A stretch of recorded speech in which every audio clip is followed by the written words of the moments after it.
তাড়াতাড়ি বাড়ি ফিরতে হবে বলে আমরা সবাই একদম ফার্স্ট ব্যাচে বসে পড়েছি খাওয়া দাওয়া করতে। খেতে বসে হয়েছে আর একটা সমস্যা, আমরা যে রোটায় বসেছি সেখানে খাবার দিচ্ছেই না, আর খুশি যে রোটায় বসেছে খাবার খাওয়া অবধি শেষ। তো খাওয়া দাওয়া শেষ, এবার যাব মন্দিরের সঙ্গে দেখা করতে, তারপর বাড়ি। হ্যালো গাইস, ঘুরতে ভালো লাগছে।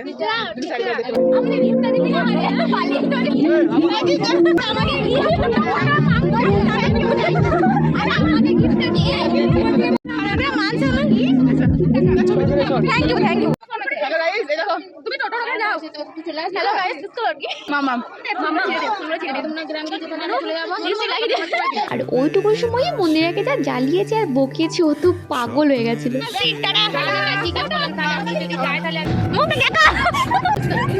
কোনো জায়গায় যাওয়ার থেকে বেশি মজা হয় ফেরার সময়। গোটা রাস্তায় এত চেঁচামেচি করতে করতে এসেছি, টোটোওয়ালাও ভাবে কাদেরকে চাপিয়েছিলাম।